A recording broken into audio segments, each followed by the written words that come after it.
Back again on part two of why men can't say no. I really want to touch on personal experiences when it comes to matters of commitment. Why men lie and cheat, things of that nature. It's more so not to really make excuses, but more so to bring like some sort of perspective.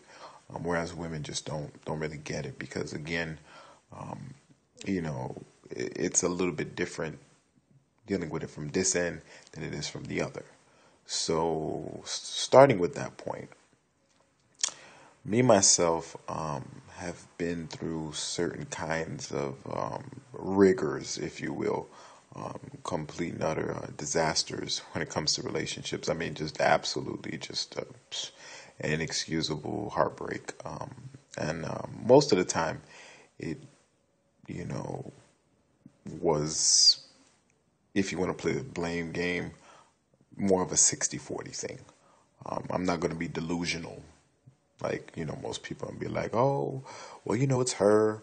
It's all her. She's not doing what I want.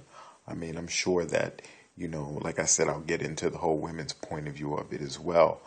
But just on my side, basically, or on the male side, if you will, not on my side. It's more to do with the generalization.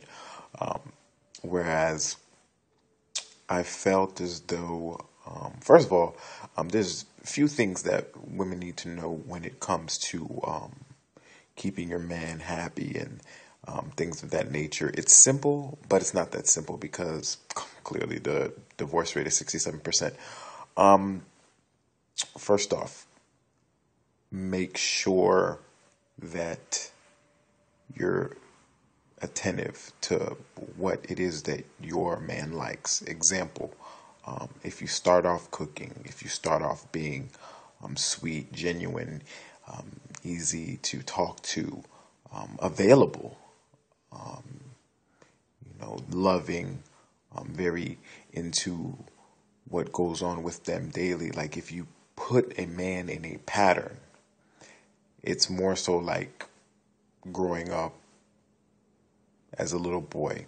When you get that little boy that used to waking up a certain time, doing this, doing that, you're going to go play at this time, you're going to sleep at this time, you're going to play with your friends at this time. It's just things like that. Those easy little simple patterns. When you break those patterns, our mind works as, okay, what's going on? Why is the pattern breaking? You guys aren't the only one who think of that. Now, it's the response to it that's different. Your response to it is, baby, why are you doing this to me? Our response is, damn, why is she doing that? Well, guess I'm gonna find somebody else. But that's only when you get, as a man, to a point where you're just tired of dealing with it.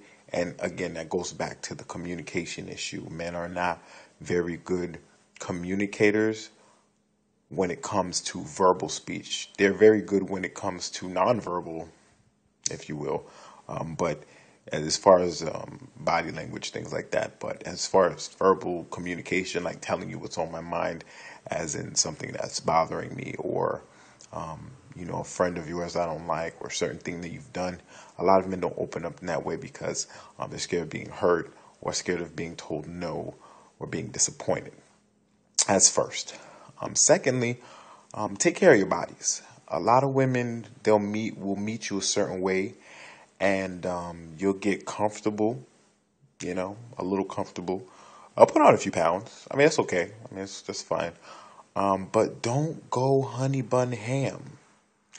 Once you go HBH, we go BYE, or at least get a sideliner, which is kind of cold, but that's just the reality of the situation. This is an adult post. I'm not going to sit here and cater to people who's sitting here thinking that a man is just going to sit there and sleep with someone who doesn't even care about their body. If you don't care about your body, then we're not going to care to see it.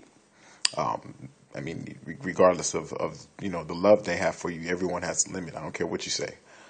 But anywho's, thirdly, make sure that if you have kids, which I would be hell pressed or bent, if you will, or whatever word you want to use in that sense. I'll be hard pressed to see a lot of women that I meet nowadays that don't have kids. I don't know a lot of them. I'm sure as men, you guys, there's women out there that don't have kids. It's nothing wrong with it at all. Just be honest about it and upfront. Make sure you don't have, a baby daddy that's been in jail for 8 years and is has an axe to grind with you. And oh, there you are in my bed.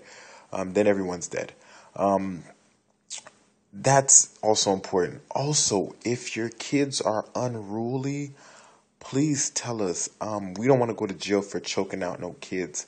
And that's another thing. When a guy is scoping a girl to that extent, and we see you around your kids, that tells us a lot about the person you are. Here's why.